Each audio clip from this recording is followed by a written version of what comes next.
नमस्कार विद्यार्थी मित्रांनो, तुम्हा सर्वांचं मिस्टर प्रोफेसर या यूट्यूब चॅनलवर मी स्वागत करतो. This is our video lecture 90 and we're discussing the previous questions from the chapter kinetic theory of gases and radiations. Okay, we are discussing the three examples for this video lecture and all of them are from the same exam that is Maharashtra CET 2015.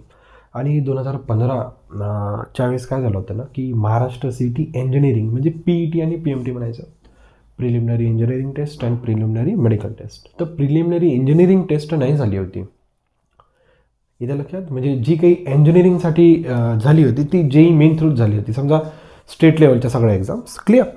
तर मग हे जे काही questions आहे मग मेडिकलमध्ये तुम्हाला physics आणि केमिस्ट्री कंपल्सरी राहतं, तर त्याच्यामधले हे जे क्वेश्चन्स आहेत 2015ला आलेले म्हणजे CETचीच आहे, परंतु ते जे मी तुम्हाला कन्सेप्ट सांगितलं आमच्या वेळेस तसं होतं समजा. ठीक आहे, PET आणि PMT. तर ते PMTचे क्वेश्चन्स आहे. PMTमध्ये काय आहे ना, तुम्हाला मॅथमॅटिक्स एक्सक्लूड होतो आणि बायोलॉजी तिथे इन्क्लूड होतो, फिजिक्स आणि केमिस्ट्री आपल्याला कॉमन राहतं. Okay, as it is. आता जसं की नीट आणि बाकी सगळ्या एक्झाममध्ये फिजिक्स आणि केमिस्ट्री कॉमन असतं. Okay, so all the three examples are from the same exam that is the Maharashtra CET 2015. Clear.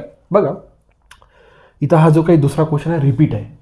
हा मी म्हणतो आय थिंक 2017 की 18ला आलेला क्वेश्चन्स आहे. The dimension of Stefan constant.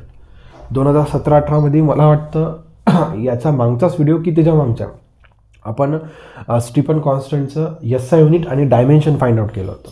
Okay, same question तो रिपीट झालेला आहे. Okay, so we will discuss the solution for the first numerical. We discussing the solution for the numerical number first. In the expression for the Boyle's law. Boyle's लॉमध्ये माहीत आहे pressure आणि volume inversely proportional राहते. The product of PV that is the product of pressure and volume has the dimension of. Okay, एकदम simple आहे की बघा Boyle's लॉमध्ये तुम्हाला माहिती आहे की pressure is directly inversely proportional to the volume किंवा or you can say that volume is inversely proportional pressure. Okay, the product of pressure आणि व्हॉल्यूम या दोघांचं, या दोन फिजिकल क्वांटिटीज जर आपण प्रोडक्ट केला, दोन फिजिकल क्वांटिटी कोणत्या आहे तिथे, एक प्रेशर आहे, सेकंड काय व्हॉल्यूम. या जर दोन फिजिकल क्वांटिटीचा आपण प्रोडक्ट केला आणि त्यांचा जर डायमेन्शन फाइंड आउट केला तर कोणत्या फिजिकल क्वांटिटीसोबत त्यांचा डायमेन्शन मॅच होतो. ओके, दिस इज द काय म्हणू शकतो, त्यांना हे विचारायचं आहे. Okay, what they are asking, the dimension of pressure the dimension of product of pressure and volume is equals to कोणासोबत मॅच होतो. क्लिअर. काय आहे आपण सुरुवातीला प्रेशर आणि व्हॉल्यूमचं डायमेन्शन फाइंड आउट करूया. ठीक आहे, बघा व्हॉल्यूमसाठी एकदम सिम्पल आहे. ओके, व्हॉल्यूम म्हणजे काय, व्हॉल्यूमचा जो काही SI युनिट आहे तो काय मीटर क्यूब. मीटर कशामध्ये मोजतो आपण, म्हणजे मीटर कशासाठी आपण यूज करतो, लेंथ, म्हणजे व्हॉल्यूमचं डायमेन्शन काय झालं Lचा क्यूब. याच्या लक्षात. ओके, व्हॉल्यूमचा जो काही SI युनिट आहे तो काय आहे मीटर क्यूब. व्हॉल्यूमचं SI युनिट काय metre cube. Metre, 1 metre, 2 metre हे कशासाठी आपण यूज करतो, length. Okay, to measure the length. मग लेंथला आपण काय, लेंथसाठी सिम्बॉल काय यूज करतो, डायमेन्शनसाठी Lचा क्यूब. व्हॉल्यूमचा प्रश्न नाही राहिला. सेकंड प्रश्न राहिला प्रेशर. प्रेशर म्हणजे काय, force per unit area. But force म्हणजे काय, mass into acceleration divided by area. Simplify करा. मास, एरिया, ए म्हणजे काय ॲक्सेलरेशन, ॲक्सेलरेशन म्हणजे काय velocity per unit time divided by area. Okay, mass, velocity म्हणजे काय डिस्प्लेसमेंट अपॉन टाइम, टाइम आणि टाइमचा काय झाला square divided by area.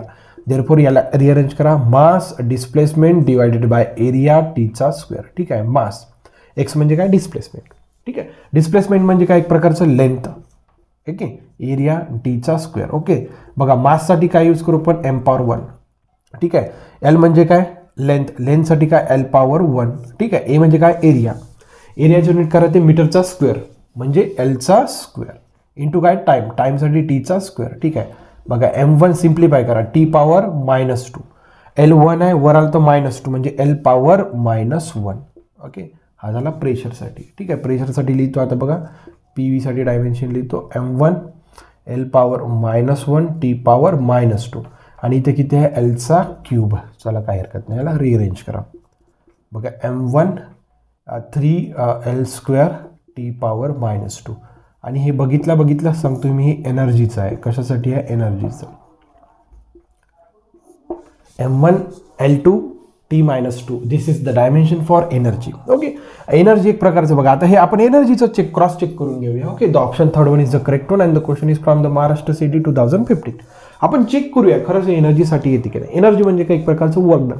Work done म्हणजे काय, फोर्स इंटू डिस्प्लेसमेंट. फोर्ससाठी आपण आत्ताच फाइंड आउट केलं, फोर्ससाठी आपण आत्ताच फाइंड आउट केलं, हे बघा हे फोर्स एरिया आला ना L². हां, फोर्ससाठी आपण आत्ताच फाइंड आउट केलं, फक्त हा L² नाही पकडायचा. ठीक आहे, M1 L1 T पॉवर -2. ठीक आहे, इंटू डिस्प्लेसमेंट. डिस्प्लेसमेंट म्हणजे काय, लेंथ, L पॉवर 1. ठीक आहे, therefore M1 L1 L2 T power -2.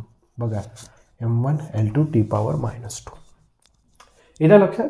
Okay, म्हणजे जो काही प्रोडक्ट ऑफ PVचा डायमेन्शन आहे तो कोणासोबत मॅच होता, एनर्जीचा डायमेन्शन सोबत. पुन्हा एकदा सांगतो, एकदम सोपं आहे. व्हॉल्यूमचा S unit metre cube. Metre आपण कशासाठी काउंट करतो, लेंथ, म्हणून L3. They after that pressure is nothing but force per unit area. मग फोर्सचा आपण जो काही फॉर्म्युला आहे तो सिम्प्लिफाय केला आणि एरियाचा. ठीक आहे, सिम्प्लिफाय करत इथपर्यंत आलो. बघा, हा फक्त एरियासाठी L² आहे, हे बाकी सगळं कशाचं आहे, S dimension for force. Okay, मग आपण सगळं सिम्प्लिफाय करत आलो. हे एकदम छोट्या गोष्टी आहे. ओके, तुम्ही पण म्हणजे तुम्हाला डायमेन्शनमध्ये कोणत्याच प्रकारचा प्रॉब्लेम नाही राहिला पाहिजे. आपला 11वीतला पहिलाच युनिट आहे. ठीक आहे, युनिट अँड डायमेन्शन. त्याच्यामुळे तुम्हाला इथं कोणत्या म्हणजे मोठ्या म्हणजे मला एकदम बेसिक लेवलमध्ये जाण्याची गरज नाही राहिली पाहिजे, तुम्हाला हे कळलं पाहिजे. क्लिअर, इथपर्यंत आलो आपण. ठीक आहे, मग या दोन्ही गोष्टी मॅच केल्या, हे आपण व्हॉल्यूमचं इथं टाकून दिलं. त्याच्यानंतर सिम्प्लिफाय केल्यानंतर लक्षात आलं का हा एनर्जीचा बनतो, कारण की एनर्जीचं मी नेहमी लक्षात ठेवतो M1 L2 T पॉवर -2. त्याच्यामुळे मग आपण एनर्जीला एक प्रकारचं, एनर्जी म्हणजे एक प्रकारचं वर्क डन. एनर्जी आणि वर्क डनचा जो काही डायमेन्शन राहतो तो कसा राहतो, सेम. मग एनर्जीचं काढा की वर्क डनचं काढा, वर्क डनचं सिम्पली जाते, कारण की फोर्स इंटू डिस्प्लेसमेंट. आणि फोर्सचं मी ऑलरेडी काढलेला आहे, तो पुट केला. M1 L1 हा जर वर गेला तर T पॉवर -2. डिस्प्लेसमेंटसाठी, डिस्प्लेसमेंट आपण लेंथ काउंट करण्यासाठी यूज करतो L1. सिम्प्लिफाय केल्यानंतर मॅचच झाला. खूप काय मोठी अवघडच नव्हती. ठीक आहे, अशा प्रकारे पहिला क्वेश्चन सॉल्व्ह होतो. पॉज करून नोट डाऊन करा, जेणेकरून आपण जो काय आपला सेकंड एक्झाम्पल आहे तो सेकंड एक्झाम्पल आपण इझिली सॉल्व्ह करू शकणार. क्लिअर. बघा आता न्यूमरिकल नंबर सेकंड. बघा,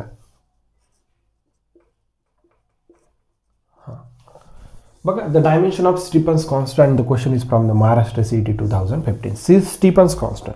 स्टीफन्स कॉन्स्टंट कुठं इंट्रोड्यूस झाला बेटा, स्टीफन्स लॉ मध्ये. The energy radiated by the black body sigma A T power 4 into time. ठीक आहे, सिग्मा एका साईडला ठेवा, बाकी सगळं शिफ्ट करा, A T power 4 into time. Q is nothing but the amount of heat energy radiated. म्हणजे एक प्रकारचा एनर्जी, एक प्रकारचा एनर्जी. एनर्जीचं डायमेन्शन आत्ताच बघितलं आपण, M1 L2 T पॉवर -2. इथं लक्षात. स्टीफन कॉन्स्टंटचं डायमेन्शन विचारलं, स्टीफन कॉन्स्टंट एका साईडला ठेवलं, बाकी सगळ्या क्वांटिटी शिफ्ट केलं. मग Q म्हणजे काय, the amount of heat energy. Q is nothing but the energy, such a type of energy. मग एनर्जीचं डायमेन्शन काय, M1 L2 T पॉवर -2. आत्ताच बघितलं. ए म्हणजे काय, एरिया. एरिया कशामध्ये मोजतो, मीटर स्क्वेअर. मीटर कशासाठी राहतं, लेंथ म्हणजे L². टी म्हणजे काय, टेम्परेचर. टेम्परेचर कशामध्ये मोजतो, kelvin. Kelvin power 4. Small T म्हणजे काय, टाइम. टाइम कशामध्ये मोजतो आपण, सेकंड. ठीक आहे, टाइमसाठी काय यूज करतो, T पॉवर 1. Just simplify. बघा, M1 as it is, L2 get cancel, what remains L power 0. ठीक आहे, K पॉवर 4 जर वर गेला तर K पॉवर -4. हा +1 आहे, वर गेला तर -1 म्हणजे -3. That's it. M1 L0 K power -3 T power -3. बघा, M0 हा ऑप्शन कॅन्सल झाला, M1 L0 पाहिजे, M1 L0. ठीक आहे, त्याच्यामुळे हे दोन्ही ऑप्शन कॅन्सल झाले. Therefore the option number 4 is the correct one. म्हणून मी नेहमी काही डायमेन्शन्स तुम्हाला लक्षातच ठेवावं लागतो. फोर्स, एनर्जी, प्रेशर, या काही फिजिकल क्वांटिटीचे डायमेन्शन्स लक्षात ठेवायचे. ठीक आहे. So in this way we are able to find the solution for the numerical number second. Now we are moving to the solution for the last remaining numerical, that is the third one. Bhagat. A black body radiates heat at temperatures T1 and T2 where the temperature T2 is greater than T1. The frequency corresponding to the maximum energy is. ठीक आहे, म्हणजे कोणत्या टेम्परेचरला frequency कशी होती म्हणते, maximum. ठीक आहे, बघा. The energy radiated by a black body sigma A T power 4 into T.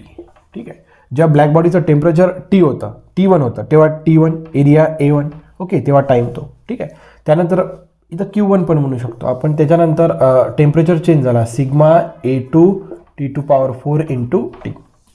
Clear, काही हरकत नाही. बघा आता equation, make it equation 1, make it equation 2. याचा लक्षात हा फॉर्म्युला कशासाठी आहे, ब्लॅक बॉडी ओके जेव्हा एनर्जी रेडिएट करते ओके किती, sigma A T power 4 into T. Sigma Stefan constant, A area, T temperature, small T is time. Clear. आता पहिल्या टेम्परेचरसाठी T1 साठी हा फॉर्म्युला, T2 साठी हा फॉर्म्युला. आता काय करू आपण, equation 2 divided by equation 1. Therefore Q2 divided by Q1. बघा आपण डिवाइड करतो, त्याच्यामुळे सिग्मा काय झालं इथं, कॅन्सल. सॉरी हां, इथं एरिया A1 नाही, फक्त एच पाहिजे ना, A2. एरिया थोडी चेंज करतो आपण, त्या ब्लॅक बॉडीचं टेम्परेचर चेंज केलं म्हणजे फक्त डिफरन्स कुठे येणार, T1 आणि T2. येताना लक्षात बेटा, सॉरी मी चुकीने लिहिलं. येता लक्षात बेटा, हीट एनर्जी रेडिएटचा फॉर्म्युला कुठे चेंज होता, फक्त टेम्परेचर. कारण की ते म्हटलं आपल्याला 2 टेम्परेचरला ब्लॅक बॉडी हीट करतात. समजा सुरुवातीला त्या ब्लॅक बॉडीचं टेम्परेचर 500 केली, नंतर 700 केली. टेम्परेचर चेंज झाला, एरिया चेंज झाला का, सरफेस एरिया. त्याच्यामुळे इथे पण एरिया पाहिजे, तो पण एरिया इथे तेच पाहिजे सेम. स्टीफन कॉन्स्टंट सेम पाहिजे. ठीक आहे, काही हरकत नाही. बघा त्याच्यामुळे सिग्मा ए टी काय झाले, कॅन्सल. दोन्ही कसे आहे, सेम. मग शिल्लक किती राहिलं, T2 upon T1. Lodge of industries दोघांचा काय करू आपण, स्क्वेअर करू. एक कंडिशन दिलेली आहे आपल्याला की temperature T2 is greater than T1. म्हणजे T2 ची व्हॅल्यू T1 पेक्षा नेहमी कसं आहे, जास्त. म्हणजे T2 जर 500 राहिला ते T1 100 राहिला. म्हणजे येणारी जी काही क्वांटिटी आहे ती ग्रेटर दॅन कशी राहणार, 1. ग्रेटर दॅन कशी राहणार, 1. येत्या लक्षात. म्हणजे Q2 is greater than, me Q1 लिहू शकतो. Q2 is greater than Q1 लिहू शकतो, कारण की Q1 समजा इकडे शिफ्ट झाला म्हणजे होणारच ना, आहे की नाही. याचाच अर्थ ऑर कसं लिहू शकतो आपण, Q2 upon Q1 greater than 1.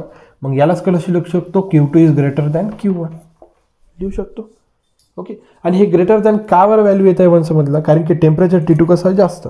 समजा T2 टेम्परेचर 1000 आहे तर T1 200 आहे. 1000 भागिले 200 500. म्हणजे येणारी व्हॅल्यू ग्रेटर दॅन 1च राहणार. क्लिअर.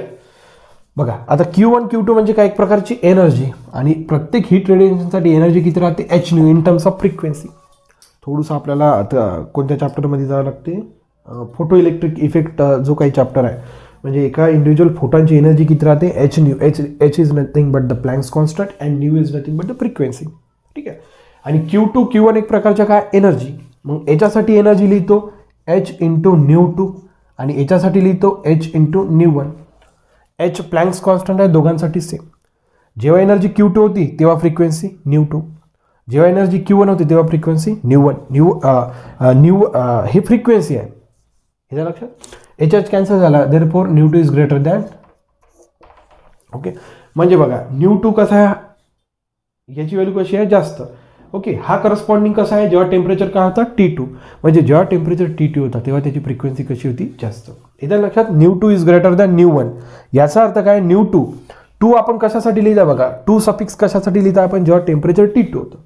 त्याच्यामुळे जेव्हा टेम्परेचर T2 होतं तेव्हा टेम्परेचर कसं होतं, फ्रिक्वेन्सी कशी होतं, जास्त. The frequency corresponding to the maximum energy when more at a temperature T2. So in this way we are able to find the solution for the numerical which is from the Maharashtra CET 2050. येतं लक्षात. Okay. अशा प्रकारे बघा तिन्ही numerical आपण अशा प्रकारे solve केले. बघा 19वा हा व्हिडिओ लेक्चर आहे. जवळजवळ आपण 40 numericals, near about 40 numericals already solve. हे लक्षात. पुन्हा येणाऱ्या लेक्चरमध्ये जेवढे काही प्रिव्हियस इयर एक्झाम्पल्स राहतात तेवढे आपण बघण्याचा प्रयत्न करणारच आहोत. ओके. तुम्हाला आपला उपक्रम आवडत चालला असेल तर नक्कीच लाईक शेअर सबस्क्राईब करायला विसरायचं नाही. So thank you for watching. See in the next video.